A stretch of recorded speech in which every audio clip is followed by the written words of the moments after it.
everyone, and welcome to this week's video. This week we are going to be talking about zinnias, which are fantastic cut flowers, but they are very difficult to get to grow if you live in a climate like I do, which is Zone 8B here in Scotland. So we don't have reliably hot summers. Some years we get a great summer, we get a heat wave, it's fantastic. But more often than not, it's cool, it's damp, sometimes it can be a bit windy, and the temperatures aren't that high. Zinnias love the heat, so to grow them you do need some warm weather, or else you need to provide an environment that is warm for them. So when I first started growing 8 years ago, I just put the zinnia seeds in outside. I was experimenting, I was trying lots of different things. I didn't really have a huge knowledge base at that time. It was all an experiment, and I got great zinnias that year. It was fantastic. What I didn't realise at the time was we were having an unusual heat wave that summer, and that is why I got great zinnias. The next year I tried it again, thinking the same thing would happen. I didn't get any zinnias at all. And the reason was, I think that we really had quite a cool summer. There wasn't any of that great sunshine. It wasn't that warm. So after that, I wanted to only really have reliable crops that were going to flower well for me in the garden. So I went for the things that I knew would flower well, like my cornflowers and my scabious and my cosmos and all these ones that were reliable for me. And I forgot about the zinnias for a few years. But then last year I returned to it again because there's a lot of great reasons for growing zinnias. So some of the great reasons are strong, sturdy stems, fantastic bright flowers in lots of different colours that you can use in bouquets. And they also flower reliably all the way up to the first frost. So the weather is quite warm, sometimes in August, September, early October time, and they flower really well then. And if you can get them flowering up to the first frost, that's fantastic because you don't always have a great deal of flowers then. You've got chrysanthemums and dahlias and things, but quite often your annuals have been flowering for a long period of time and they're starting to tail off then. So great strong sturdy stems for making bouquets, lovely cheerful colours, and flowers that'll go on late into the season for you. All great reasons to grow them. Today we're going to be having a look at me revisiting growing zinnias. So we're going to look at sowing them from seeds. Is that an easy thing to do, and when do I do this? And then we're going to have a look at pinching out our zinnias to create bushier plants, and when should you do this? And then we're going to have a look at my plants that are inside in the greenhouse, and we're going to have a look at the ones I have planted outside. So I'm going to be doing a bit of both this year. And this is going to be a two-part video. So we're going to start off today with looking at the sowing and the plants and the pinching out. And then we will come back later in the summer when we've got the flowers and we'll look at what has worked. Has it worked in the greenhouse? Has it worked outside? And we'll have a look at harvesting flowers and how to do that to get the best vase life from them. Because zinnias are great. That's another good thing about them, that you can get a good week to 10 days vase life out of them, which is fantastic.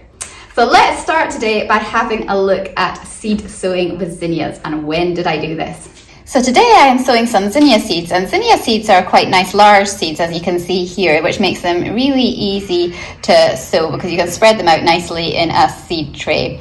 And today I am going to be sowing Oklahoma Salmon and Oklahoma Pink, which are nice varieties of zinnia to grow. So let's just space these out on our seed tray here. I've already watered it from underneath. It's got nice seed compost in it. So nice moist base for it to grow. And because of the temperatures have warmed up and it is now June, I can sow these quite comfortably without putting them on a heated propagating bench. Zinnia seeds are one of the latest seeds that I sow here at Cloudberry Flowers for flowering that year.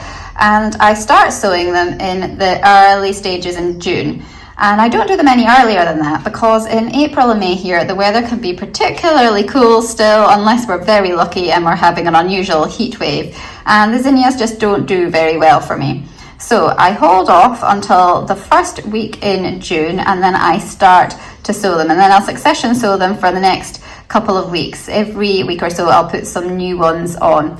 And because by then it has warmed up a bit and the soil is warmer, you can direct sow them outside or you can sow them on inside, and they do germinate pretty quickly at that stage. So I'm just going to sprinkle some seed compost over the top here of my seeds. You could put vermiculite over the top too if you had some of that. And just press down, and it's nice and damp underneath there, so it shouldn't need watering overhead at the moment again. When the soil dries out in a couple of days, I can then re-water it from underneath by putting my seed tray back in a fuller seed tray of water to soak up from underneath. Once I start to get zinnia seedlings popping up through my seed compost here, I'll pot them on into little pots, grow them on until they're a bit larger in the greenhouse, and then I'll decide to either keep them in the greenhouse and pot them on into large pots, or I will harden them off and I will plant them outside.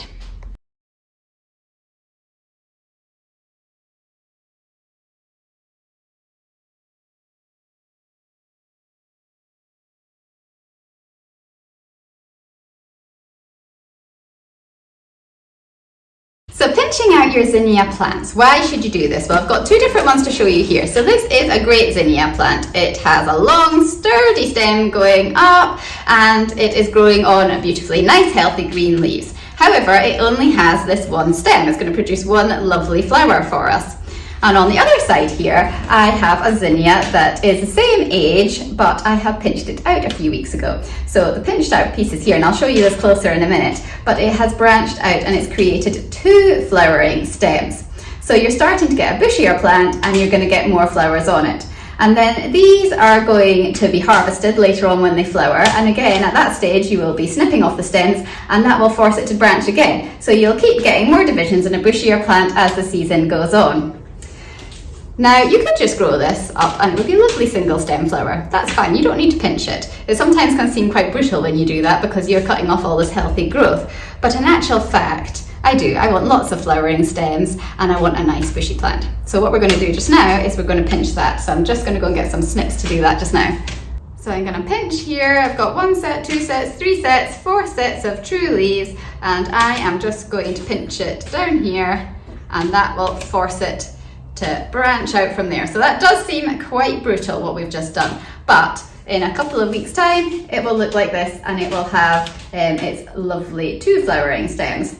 And it does mean that you're delaying flowering by a little bit. Actually, that doesn't matter so much for me because I'm pinching these ones out today, and then I'm going to be away for a couple of weeks on a family holiday. So by the time I come back, actually they should be creating nice stems for me and flowering at the right time. So you can also help a little bit with when you want things to flower. So if you wanted some immediate zinnia flowers, maybe you would leave some and not pinch them. And then when you wanted later flowers, you could pinch those ones and get them flowering at a later stage, but you'd have more flowers. So completely up to you what you want to do. So let's have a closer look at this. So here is our lovely zinnia plant. It is looking really nice and healthy.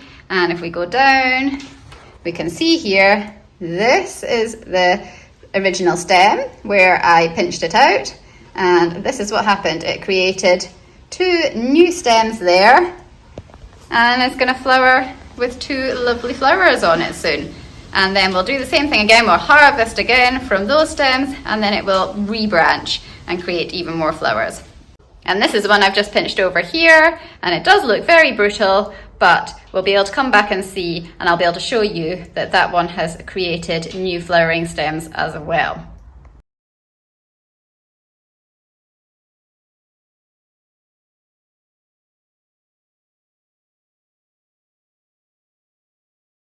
So these zinnias are going to stay in the greenhouse. So they're my experiment for this year, that we're going to keep some in the greenhouse and see if they flower better than the ones outside.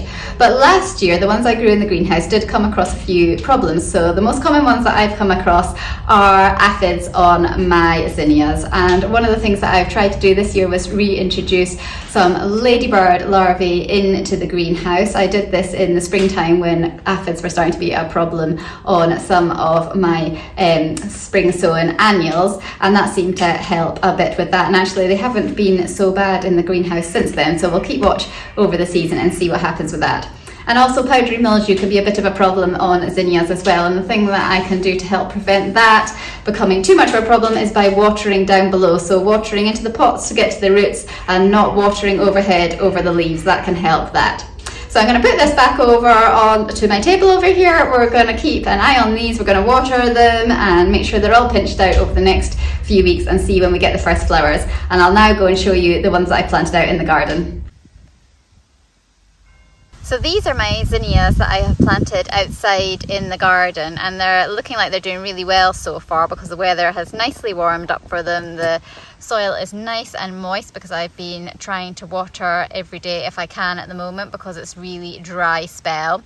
And they're starting to get quite a few sets of leaves. So we've got one set at the bottom, 2 sets there, 3 sets there, 4 sets there. So this 5th set of leaves is just starting to come, but the actual height of the zinnia is only 6 inches at the moment, and they've only just been transplanted outside. So I'm going to give them just a little while longer to settle into the garden and grow into nice sturdy plants, a bit taller, and then I'm going to pinch them out. So I will reduce it back to just a couple of pairs of true leaves when I pinch. So the whole section there will be coming off in a week or so's time. And that will delay the flowering by a few weeks, but it will give me a much bushier plant with a lot more flowers to come. Once these zinnias have grown a little bit taller, I am also going to support them with some pea and bean horizontal netting across them to grow up between, because they will need a bit of support. So you can stake them with a cane or you can use the netting, but definitely provide some kind of support so that they don't get knocked over by the wind. The question really is, are these zinnias going to flower well for me outside, or are the ones in the greenhouse going to do better because they're in a more stable, warmer atmosphere?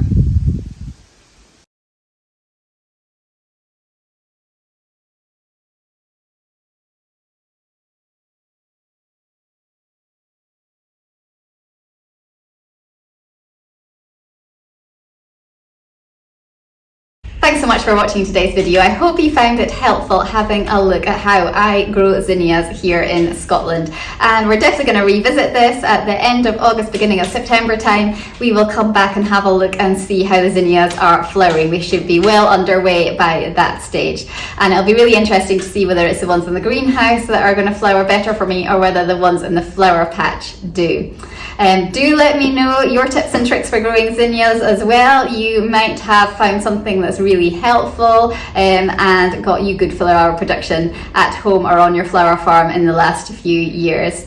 And have a great week. We're going to be back next week having a look at a summer seasonal bouquet and how I put that together with some gorgeous flowers from the flower patch.